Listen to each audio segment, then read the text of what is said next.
Oi pessoal, hoje esse vídeo é uma continuação do vídeo anterior em que eu falei dos perfis dos bioinformatas, tá? Então se você não assistiu esse vídeo, eu recomendo que você dê uma paradinha, assista o vídeo anterior e depois volte para assistir, tá? Nós vamos falar das competências fundamentais para os bioinformatas. Então se você está se formando, se você está na graduação e quer ser um bioinformata, inclusive se você está na pós-graduação também, por que não? Eu vou falar um pouquinho de algumas habilidades gerais que foram definidas por uma força-tarefa da Sociedade Internacional de Biologia Computacional. Tá? Então, essa força-tarefa fez um estudo com entrevistas a grandes bioinformatas, diretores de centros de pesquisa, também olharam vagas profissionais em bioinformática, olharam também vários cursos que são oferecidos, e aí, com base nisso, eles fizeram um compêndio, compilaram isso, e definiram aí perfis, de diferentes perfis de bioinformatas e um conjunto de habilidades necessárias, tá? Então, os perfis, vou dar um spoiler rapidinho, né? Mas os perfis são o usuário de bioinformática, o cientista de bioinformática e o engenheiro de bioinformática, tá?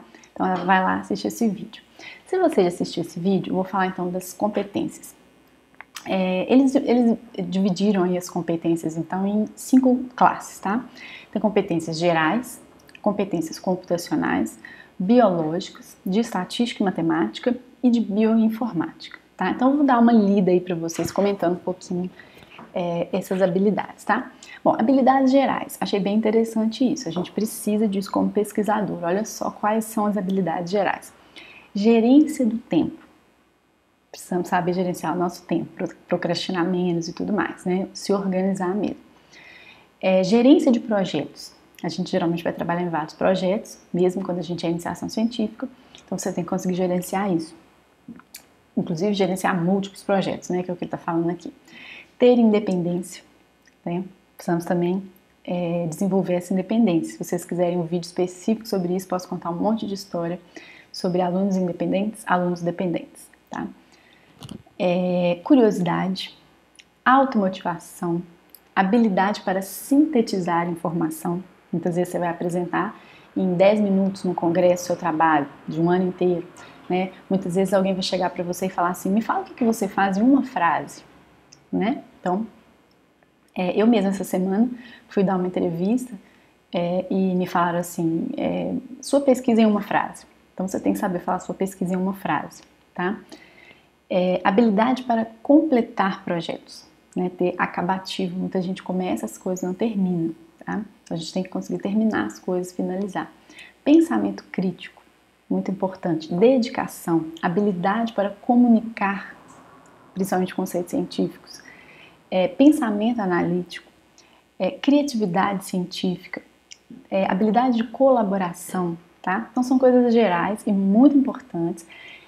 Eu gosto muito de falar sobre isso. Então, assim, se alguém tiver curiosidade sobre isso, deixe um comentário aqui que eu posso falar mais sobre essas coisas, tá? Dar mais dicas sobre isso. Habilidades computacionais. Então, vamos lá.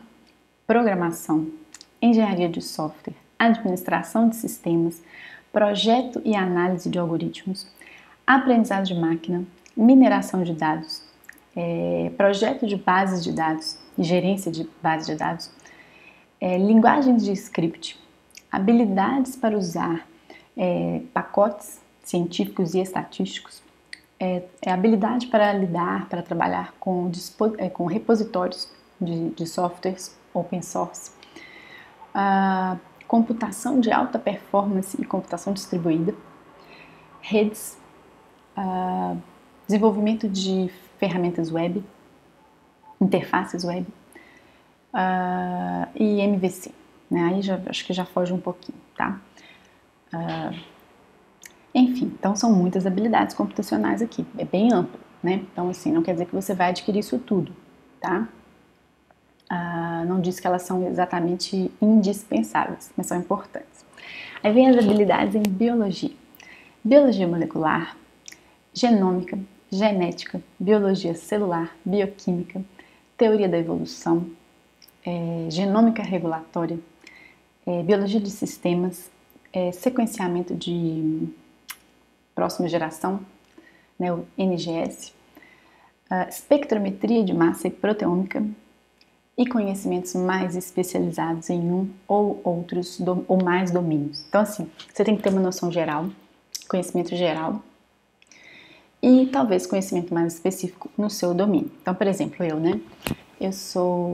tenho formação em bioquímica, introdução à bioquímica, eu fiz disciplina de biologia molecular, genômica, transcriptômica, proteômica. Então, sei assim, meu conhecimento é bem horizontal, é amplo, né? Mas não muito profundo em nada disso. Eu trabalho com bioinformática estrutural, biologia estrutural. Então, nessa parte, eu considero que eu tenho uma profundidade muito maior, tá? Então, basicamente é isso. Estatística e matemática. Então, aplicação de técnicas estatísticas no contexto de biologia molecular e genômica, saber, né, métodos estatísticos e modelagem matemática, incluindo, por exemplo, desenho, projeto de experimentos, estatística de inferência, estatística descritiva, teoria de probabilidade, equações diferenciais, estimação de parâmetros, teoria de grafos, análise de dados epidemiológicos, análise de dados de NGS e saber usar o R e o pacote Bioconductor. Então, são coisas desejáveis, tá? Eu confesso que eu mesmo não tenho, assim, conhecimento em tudo isso aqui, de jeito nenhum, né? E bioinformática, vamos lá. Então, análise de dados biológicos, saber trabalhar com dados científicos, especialmente no ambiente, nos dados de produção de dados biológicos, né? Modelagem de data warehouses, né? Usando dados biológicos, usar e construir ontologias. Se você não sabe o que é ontologia, quer saber, posso fazer um vídeo sobre isso também.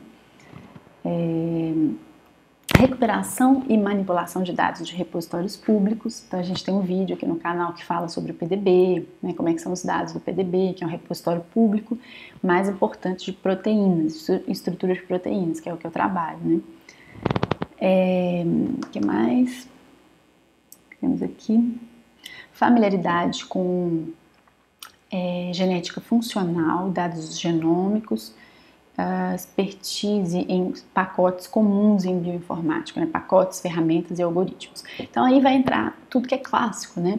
Então um alinhamento de sequência. Então, o bioinformata precisa conhecer o que é um alinhamento par a par, o que é um alinhamento múltiplo, o que é um alinhamento global, o que é um alinhamento local, as matrizes de pontuação, isso é o básico, né, da bioinformática. Então, aqui são algumas habilidades, tá? Então, acho que assim, é interessante a gente saber o todo. Eu vou deixar para vocês aqui embaixo a referência desse artigo para vocês lerem, né? Quem lê inglês vai ter condição de chegar e ver os detalhes disso daqui. É interessante para vocês olharem lá nesse artigo, ele tem uma tabelinha, uma matriz que casa as habilidades com os perfis, tá? Então, por exemplo, o perfil do usuário em bioinformática, ele tem menos necessidade, né, de desenvolver todas essas habilidades. Já o cientista de bioinformática, ele tem uma exigência um pouco maior, bem maior, né, com relação a essas habilidades. E o engenheiro ainda mais, né, porque além de todas essas habilidades, ele ainda tem que saber administrar sistemas, ele tem que saber computação paralela e coisas assim, tá? Mas então acho que assim, é bem interessante vocês conhecerem, né, esse artigo, esse conjunto de habilidades, né, competências que são necessárias para um bioinformata, porque são as habilidades que vocês precisam perseguir, né? Então, como é que vão conseguir isso? No primeiro momento, o que eu sugiro é cursar disciplinas dos cursos que existem nas universidades de vocês. Então, por exemplo, aqui tem uma lista também, né, no artigo de conteúdos que são interessantes. Por exemplo, em computação, vocês podem se matricular em disciplinas de programação, de engenharia de software, de algoritmos e estruturas de dados, de banco de dados, inteligência artificial, aprendizado de máquina, visualização de dados e outras, né? Nos cursos de biologia, para o pessoal que é de computação, pode tentar se matricular como matéria letiva, né? Disciplina de genética, de biologia celular, de bioquímica, biofísica, biologia evolucionária, genômica, biologia de sistemas, biologia molecular, né? Então tem muita coisa. Vocês podem também cursar, né, e valorizar, porque elas são muito importantes. Disciplina de probabilidade, de estatística, bioestatística, né, equações diferenciais, álgebra linear, tudo isso é muito usado em bioinformática, pode ser muito usado. Cálculo, tá?